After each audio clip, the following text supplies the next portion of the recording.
All right, good evening, everybody.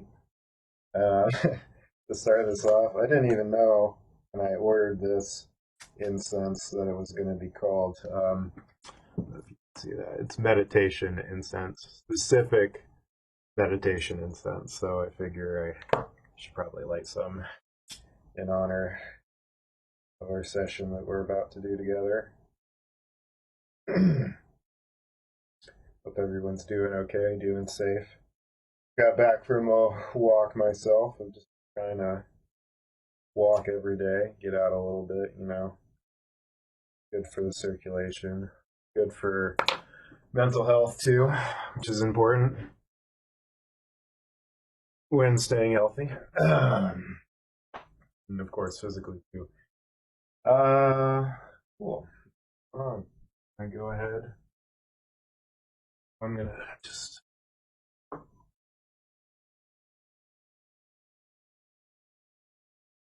paste it. And here we are. Cool. So yeah, good or late afternoon, early.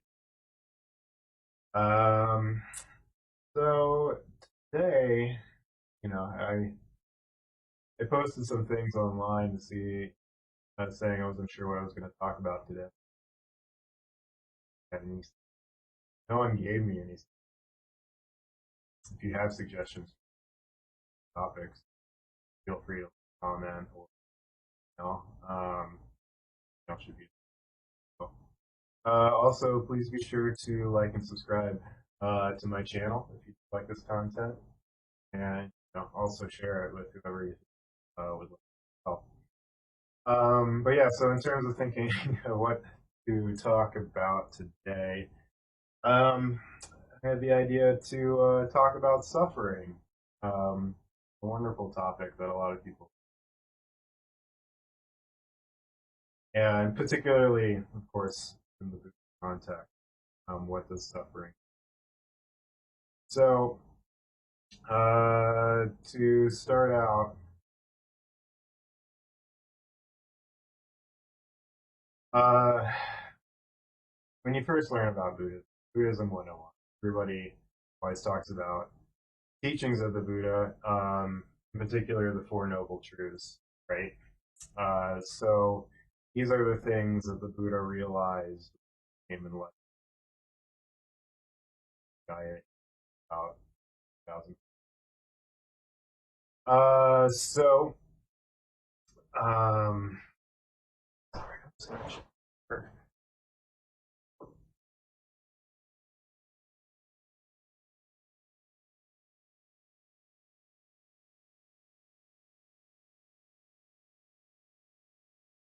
I'm just gonna keep rolling. So when the Buddha became enlightened about 2,500 years ago, the Gaia in the Four Noble Truths is what he kind of like the Four Noble Truths about life and about just the way that how exists. So the first noble truth is in Sanskrit it's dukkha. Um, he generally translated dukkha, um, which often gets translated in suffering. First rule or truth of suffering, suffering, and so oftentimes in English when you're reading about Buddhism, say life is suffering, how they put it. And so life is suffering. That's the first noble. Just that's the one we're going to mostly talk about. That one. But just to run through the list, you have the first noble truth, life is suffering. Second noble truth, suffering is caused by desire. Third noble truth, that if you get rid of desire, you get suffering, logically. Fourth noble truth is that you get rid of desire by following, guess what? The Buddhist path. So I don't know, it's always funny to me. Oh yeah, you know how to end suffering in your desire? But anyway, um, So life is suffering. That's the one. And so whenever anybody hears that at first, oh God, I don't want anything. This is too. I remember when I was in college and intro, everybody, God, life isn't. And so I think this reaction is caused by the term suffering and like what it means in our culture and that word. Um, but really, how I like to say or describe the suffering or dukkha in Sanskrit is actually it's this idea of the unsatisfactory nature that we kind of go through life and we want something, and once we get it, we may enjoy it for a while, but we're never truly, completely, and utterly satisfied. We always want something more, and we want.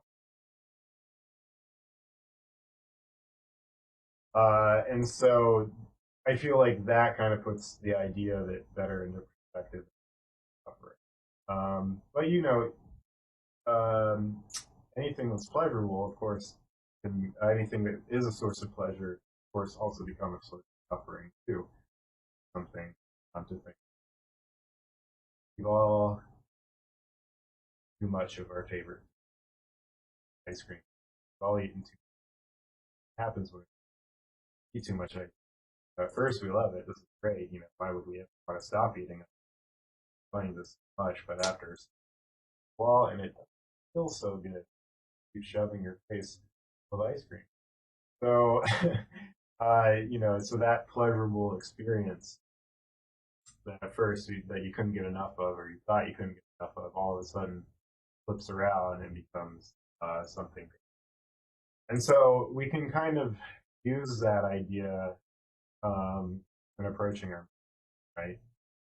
Uh, like I say, meditation can be kind of a chore. Oftentimes, I just struggle with it all the time. I'm like, I don't want to meditate. That doesn't seem to cause me suffering. But like, it would be annoying to do. Um, but you sit down and you do it, and your perspective shifts. You know, all of a sudden you're like, oh, I am kind of enjoying it. But this is making me calm, uh, giving me relaxation. So, that's one way that this idea of suffering relate to our practice. And then with meditation in particular, it allows you to start to see things what they really are too.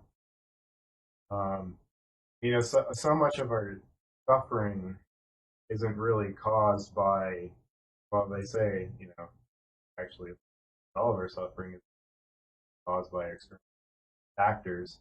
Now, of course, like, there are things that are painful in the world that happen. So, for instance, like if you get a cut or something, or you break your foot, I broke my foot a couple years. There's going to be the physical pain that's going to cause you suffering, right? But where the real suffering comes from, kind of like the mental anguish that you overlay physical sensation of pain. Uh, with the broken foot example, oh, I broke my foot. Oh, I'm not going to be able to walk. Oh, it's going to be so hard to get around. Oh my God, how am I going to do this? What's going to happen to me? I'm not going to be able to exercise. Am I going to get fat? Like that, all that kind of suffering and worrying actually overlaid the physical pain. Not that the pain causes this reaction in our mind basically to go off in case worry. And when we meditate, we actually we learn how to catch ourselves at that moment. Okay, I see that my mind is spinning off into another direction.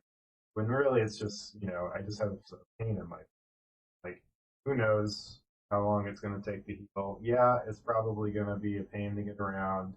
Yeah, I won't be able to do all the things that I like to do. But, it's fine. Like, if I don't focus on that so much, I won't cause suffering from those thoughts. So again, that's what meditation really helps us with, is sort of getting familiar with our mind, seeing again what different sensations cause different thoughts, or what feelings cause different thoughts, and understanding those relationships. Um, and so once you understand those relationships better, you can really, yeah, begin to catch yourself in the, where fly off, you stub your toe or something. Ah, oh, I'm so stupid. How could I stub my toe? But you realize, oh, I just stubbed my toe. It just hurts. I don't need to add this other layer of mental anguish over the physical pain already. The physical pain is plenty enough. Um, and also, what you learn is that these sensations don't last forever. So any negative feeling that pain you have, it doesn't last forever. And really, that's another source of suffering, is when you're in pain, is the idea, oh, I feel so sick. This will never end. Well, it does end. It does end, but in the moment, it like it, again with meditation. That's really what we're practicing for in moments like that, where you can say, yeah, oh, if I think of it like this, where like if I think of it's never gonna, yeah, that's gonna cause me a lot of pain, but not gonna. So yeah, why don't we start meditating? Practice that. So again, we'll do the same thing that we've done the past few times. I got my bell here. I'll ring it twice. We'll start with a body scan. So we'll move our attention to parts of the body. Feel free to do this sitting cross-legged if you'd like. You can also do it sitting in a chair. If you do it sitting in a chair, I would just recommend that you place your feet firmly on the ground while you maybe rest, and then you can rest your hands on your lap like this. Another common way people rest their hands on their lap, also like well, kind of cupped there. And feel free to meditate with your eyes open or closed. It's up to you. If you generally fall asleep while meditating, um, maybe a good idea to try it with your eyes open. So yeah, so I'll ring the bell twice. We'll do the body scan. I'll ring it once. We'll take a break. Ring it again. We'll go into focusing on the breath. I'll ring it one time. We'll take a break. I'll ring it again. One more round of focusing on the breath. Then I'll ring the bell 3 times at the end. Conclude the session. So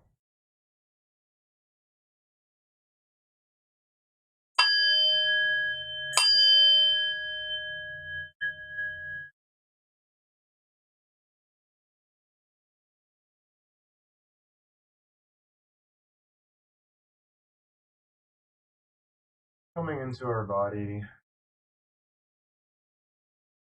becoming aware, present moment, gently move our attention.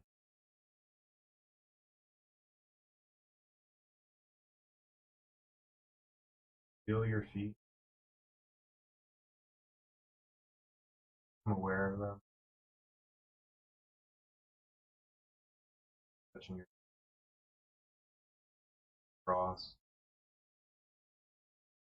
down,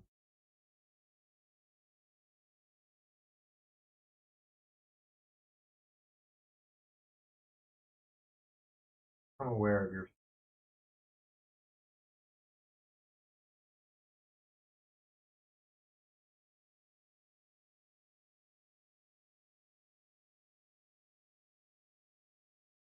move our attention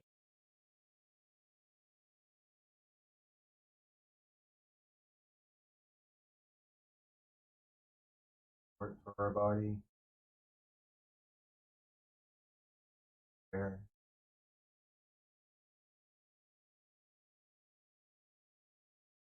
Feel it hold you up.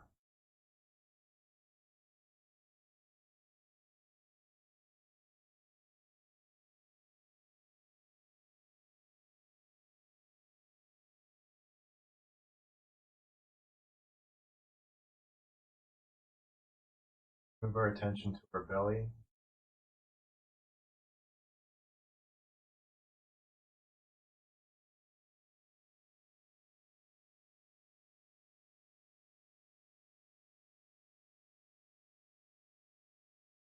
Change the breath.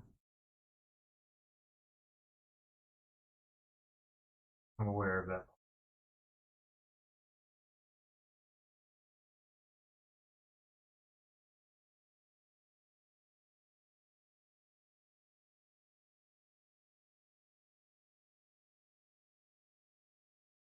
Now we're going to move our attention up to our heart.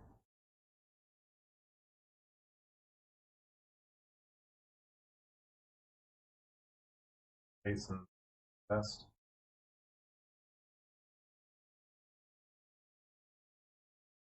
Notice part of your body.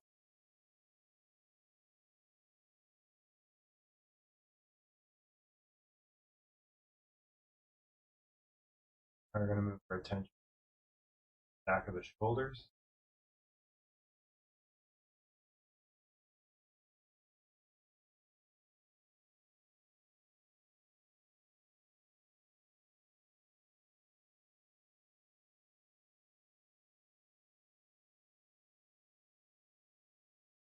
Now we'll move our attention back of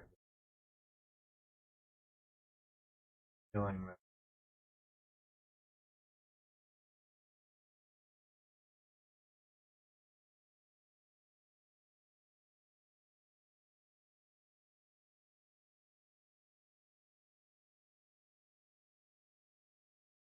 We'll move our attention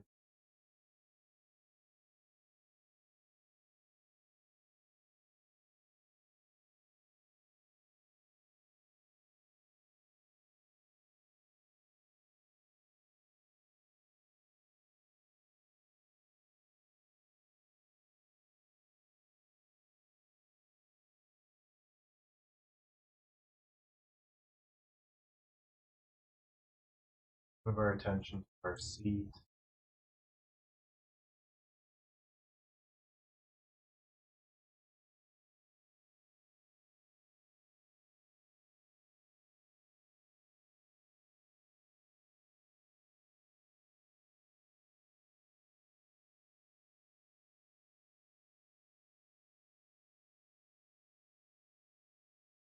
Now we'll move our attention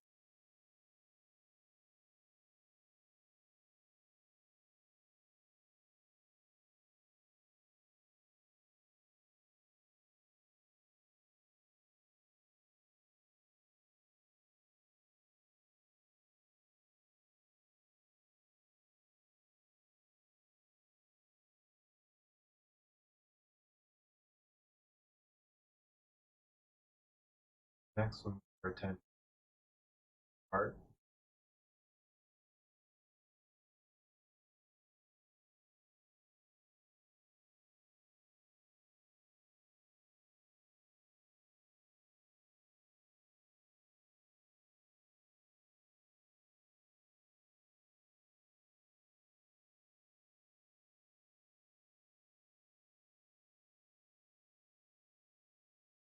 I'll move our attention back of our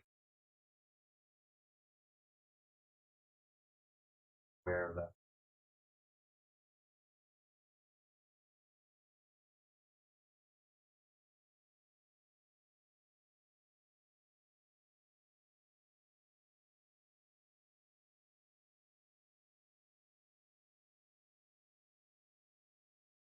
Move our attention back of our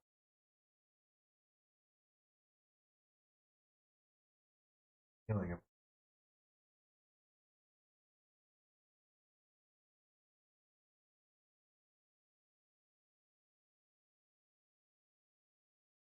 All right, now move our attention back down to the feet.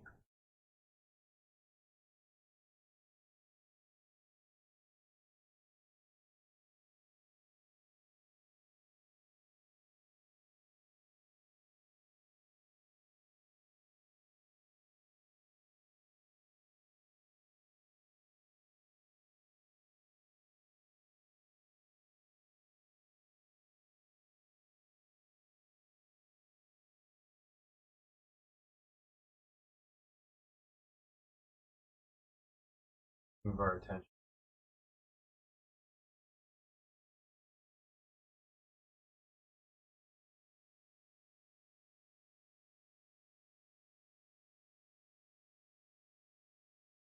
Now move our heart.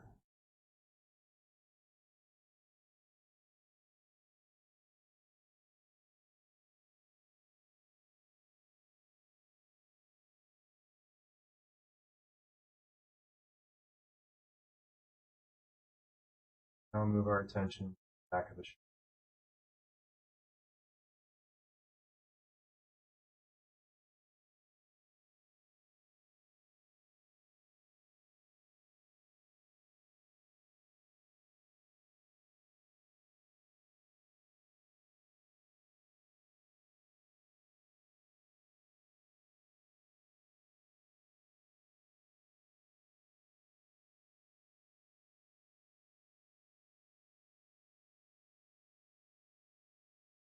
A moment. Once, including our first round.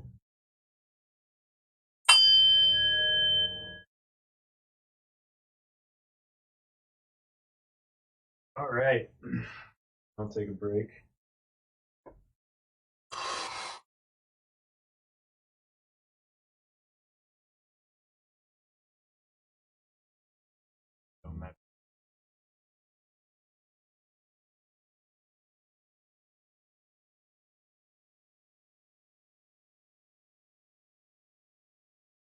Okay.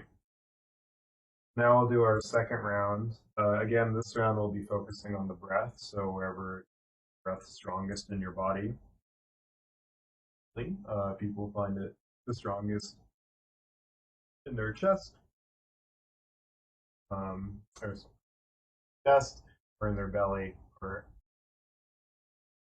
so again, wherever you feel the breath most strongly in your body. And again, the idea here is you're not supposed to watch it. You don't have to take breaths. Just notice how your neck.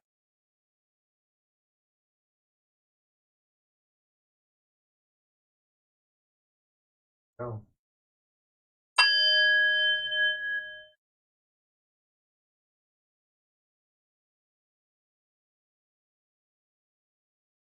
Now we'll move our attention to our breath. Wherever you feel your breath, body.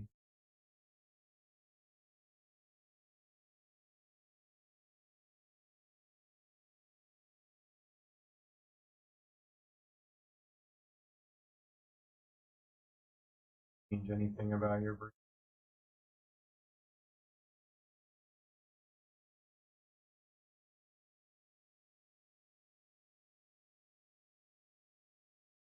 Notice you get distracted,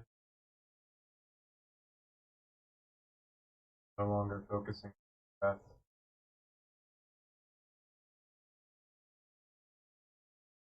Really okay. Recognize that you've been distracted.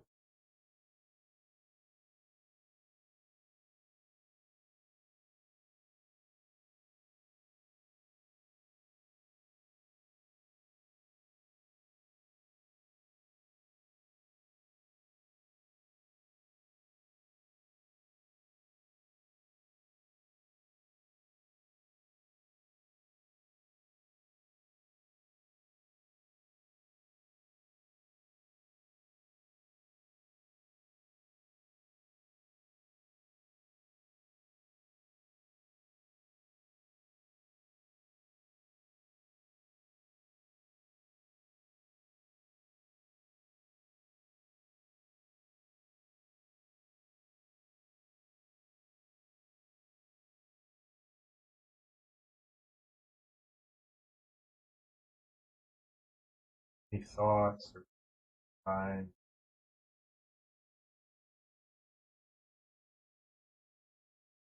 active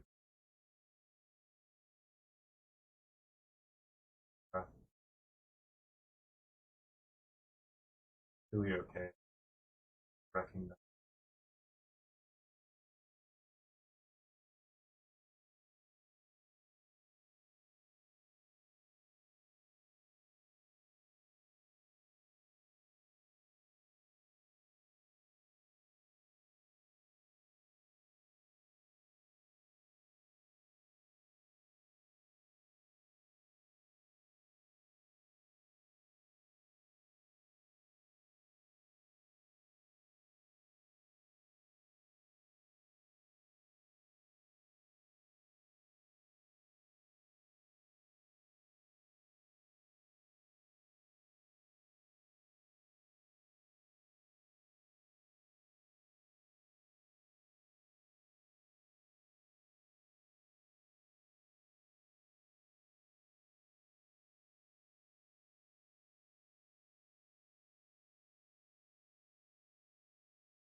memory from the past, thought about the future rises.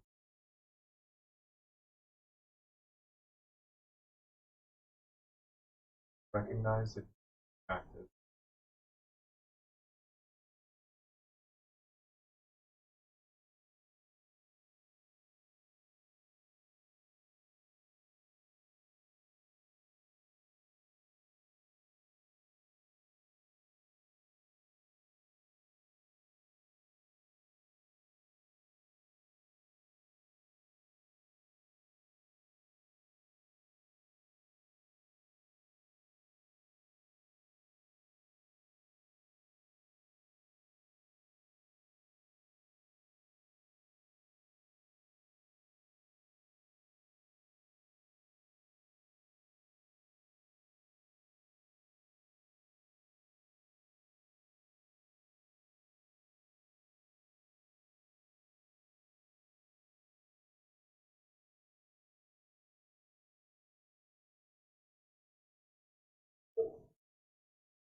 Moment. Fell once. Second round.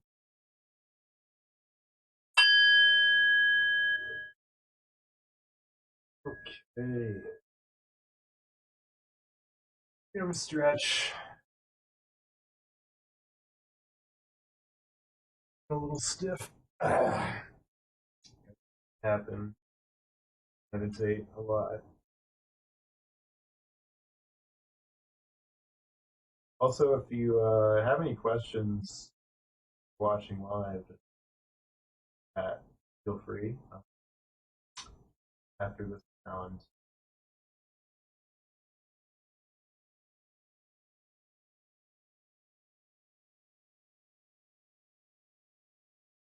Okay, so why don't we, for our last round, again, we'll be focusing on the breath, focusing on the breath. And this time I won't guide you. Be on your own. But just remember, very simple rules to follow. Just once you've noticed that you're distracted, put your attention back on the pen and 5 times, 1,000 times. Doesn't matter. Time you know distracted. Right.